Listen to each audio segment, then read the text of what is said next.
There's also more updates that we haven't covered on the black teen that was shot above the left eye and an arm.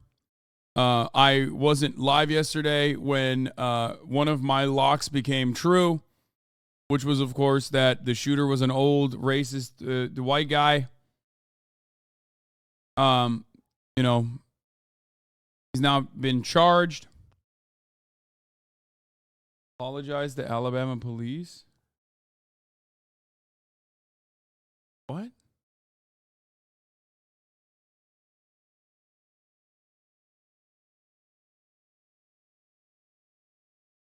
Okay, let's continue. Welcome back to CBS Mornings. This morning we are hearing from the family of a black 16-year-old teenager who was shot after he went to the wrong door to pick up his young twin brothers in Kansas City. Ralph Yarl's family says he went to the wrong address on Thursday night to pick up his little brothers, and after he rang the doorbell, he was shot once in the head and again after he fell to the ground. Ralph was released from the hospital this past Saturday, and he's been recovering at home. The man who allegedly shot him, 84-year-old Andrew Lester, has now just been charged.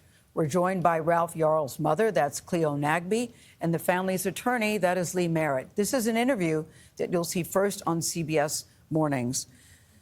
I don't know where to begin to express how glad we are, Ms. Nagby, that your son is okay. It seems like a miracle and a blessing. Lee, it's good to see you as well. But I want to start with you, Ms. Nagby. Can you bring us up to date on how Ralph is doing under the circumstances and what his condition is at this time?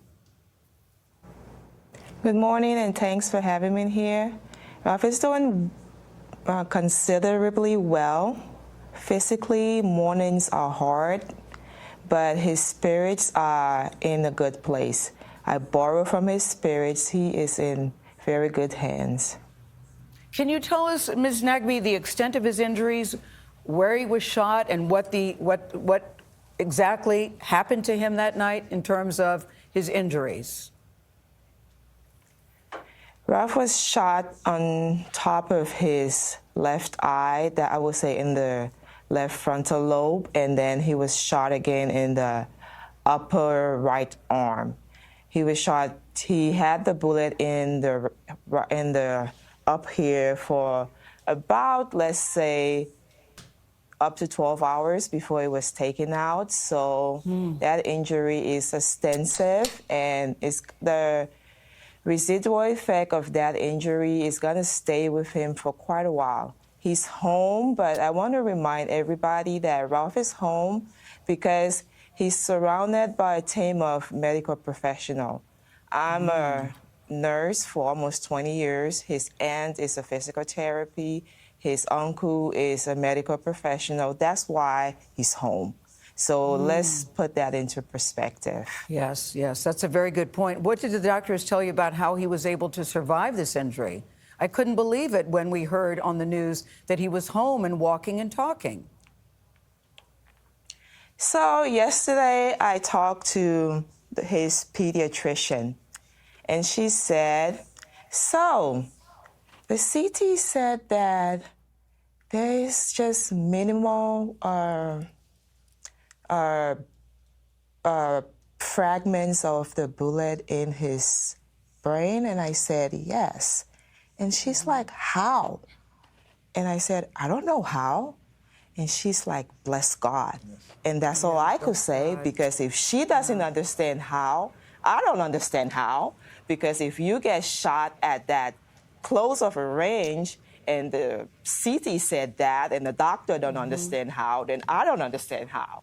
Yeah, none of us understand how. Say. We're just all glad, Ms. Nagby, that he's alive. Lee, I'm going to get to you in just a second, but I want to know from his mother, exactly what did your son tell you happened that night? So his brothers were supposed to go for a sleepover because they didn't have school the next day. And in this day and age, as parents, we're quite leery of sleepovers. So we said, you guys can stay out with your friends, but you have to come home before 10 o'clock. So it was about 9:45. I'm like, Ralph, can you please pick up your brothers for me? Being the kid he said, okay. But he's not the kid that travels with his phone, so he didn't take his phone. Yes. And he was like, okay, I'm going to pick them up. And he mistake the street for the terrace. So he went, and it was 1100. That was the house address. And he went and rang the doorbell. And he was supposed to stay outside. And his brothers were supposed to run outside, get in the car, and they come home. And that was what was supposed to happen. And while he was standing there, his brothers didn't run outside, but he got a couple of bullets in his body instead of a couple of twins coming out and giving him a hug. And that's all I can say. I don't think I can speak anymore. Yeah, Sorry. yeah, I know. It's very difficult. It's very difficult even to hear the details. Lee, you know, the man who has now been arrested, has now been charged. At first, there was no arrest in the case. He says that he feared for his life that night. What do you think when you hear that response? Well, it sounds awfully familiar. We know that blackness in and of itself, just being black, has been seen as a threat often in this country. And so when we hear him say, I feared for my life, and we know that the only thing he was being confronted with was a 16-year-old ringing his doorbell, it is obviously unjustifiable for him to decide to use deadly force against this so-called threat. But again, blackness is not a threat. Yeah, you know, the prosecutor in the case said, Lee, that there was a racial component to this case, but he didn't elaborate. Can you elaborate for us on what exactly that means in this particular case? Well, I'm interested in hearing what Prosecutor Zachary Thompson, who we will speak with later today, is referring to as the racial element. There's some obvious racial elements. It's a white shooter. It's a black boy. The white shooter perceives the black boy as a threat, and we hear that a lot, right? We saw the law enforcement community respond by essentially criminalizing. There's no planet in which a 15-year-old white kid gets shot in a similar way. Unless it's like with his dad's gun that he was playing with on accident. Like, it is so tremendously unlikely. That's his father? No, man, that's his attorney. That's his attorney.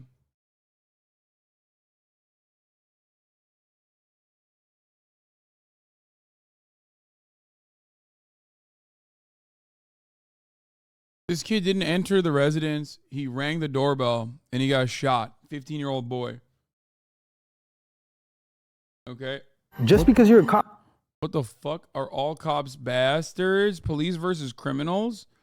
That's an insanely unhinged jubilee. We'll maybe watch that later. The boy and not criminalizing the shooter, the 80-year-old man who shot an unarmed kid. He went home and slept in his bed that night. That's kind of common. To be fair,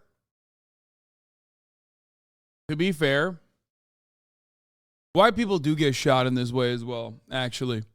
They do. The perception of a threat is the compounding factor here.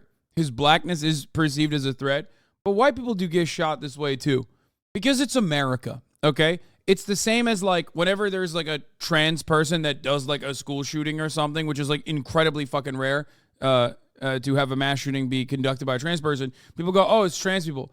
Like, no, actually, it's just America, okay? So yeah, white people do get shot in a similar capacity now. I watch it all the fucking time on insane live leak style, Twitter channels that specifically dedicate their motherfucking feed to whoever is getting murdered with a gun this week.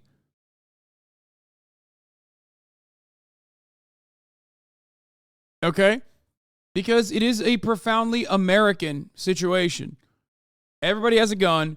Everyone is legitimately fucking constantly in fear. I mean, the fear is illegitimate, but they are legitimately fearful. Everyone is on, like, everyone has a gun, and everyone is dialed in, hopped up on I don't know, whatever the fuck, terrified of the other person also having a gun and constantly trying to kill them, thinking that they're out to kill them. In the United States in terms of the racial dynamic in our justice system. But I'm not sure what Prosecutor Thompson was referring to exactly. The man in this case is 84 years old. Does that mean anything to you? Does that say anything to you? Was age a factor here? Or do you think that this was strictly a case based on race and he says he was afraid? Yeah. Well, we want to know more about Andrew Lester and his mindset. The fact that he's 84 years old will be a consideration in terms of what he thought leading into the moment. But I'll remind you that the former president and the current president of the United States is about that age as well. It's not an age that's sort of over the hill for everyone. Yes, it is. And so he had an opportunity to make intentional decisions, and he decided to shoot a 16-year-old boy. Ms. Natby, I want to close with you about your son, because I've heard him described as a kind soul, quiet, friendly, well-mannered. Like,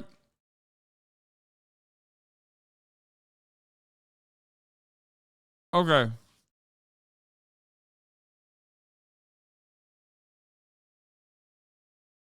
Age is 100% a factor here. I mean, that doesn't change that he's racist.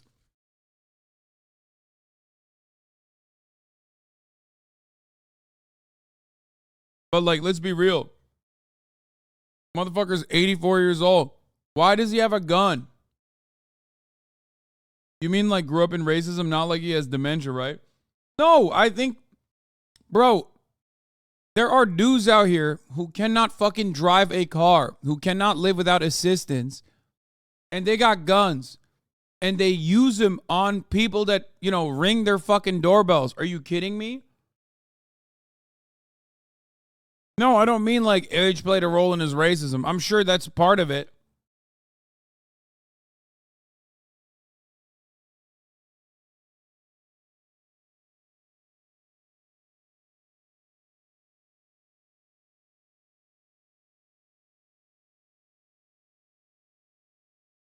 People are entirely too comfortable taking out their fucking concealed weapon and using it in any situation. The amount of times I've seen road rage incidents turn into fucking shootouts is mind-boggling on Twitter. How do you walk into the wrong house? What? What are you talking about? Kid didn't walk inside. What the fuck are you talking about? He rang the doorbell thinking that he was picking up his fucking brother. It's the same address, but instead of terrace, he went to the street address.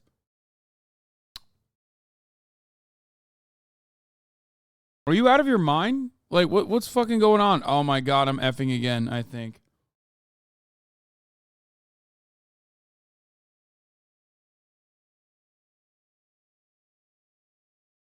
I'm so mad. Hold on. Hold on. I gotta run this fucking program real quick.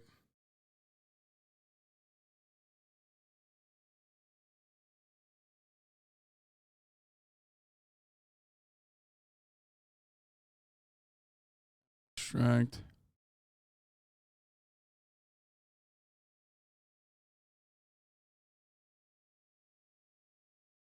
Hold on.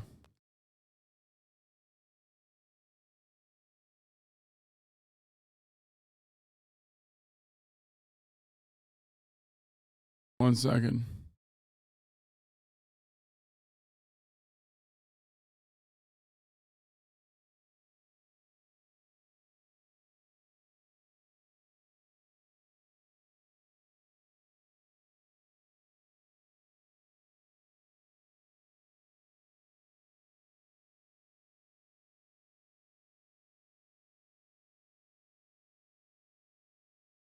One second, chat. There was no F. There was a minor hiccup, but I'm taking precautions. Super smart and a musical genius. And that's not his mother talking. These are people that know him as friends. What can you tell us about him? What kind of child is he? What kind of teenager is he? Ralph is a teenager. All teenagers are teenagers. No teenager is a perfect teenager, but I'll tell you what Ralph and I will argue about. Ralph and I will argue about, Ralph, can you put the sheet music down and do your English homework? Mom, I don't want to do my English homework because it's boring. That's what we argue about. English that's is the only class that he does in school that's not a college level class, so it's boring for him. Yeah, That's and what I we heard argue about. Well, that's a pretty good argument. I'll take that. And I heard that Yale had asked him to apply to their school. I think that says something about the caliber of kid. Okay, not once but twice. Let's get it straight, Ms. Nagby. Thank you. I understand that President Biden called your home yesterday. What did he say to you all? He said that he and Ralph joked that his dad was a clarinet player, and his dad told him that if it depended on President Biden to support the family on his musical skills, the family was going to die hungry. And Ralph told him that he had jokes. Oh, it's nice to hear that he's still got a sense of humor. Lee, what's the next step in this case? What happens now? Well, as I mentioned before, we'll be meeting with Prosecutor Thompson later today.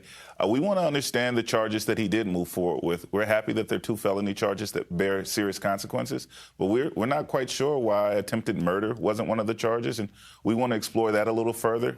We're looking forward to speaking with federal prosecutors and investigators to see if this family's civil rights were violated, particularly in terms of due process. We expect all families who are met with this kind of trauma to get an immediate police response and a vigorous prosecution. That's not what this family was given before there was national outcry. Well, there's still a lot of questions here. And again, I'm going to close with the way we started. We are so excited.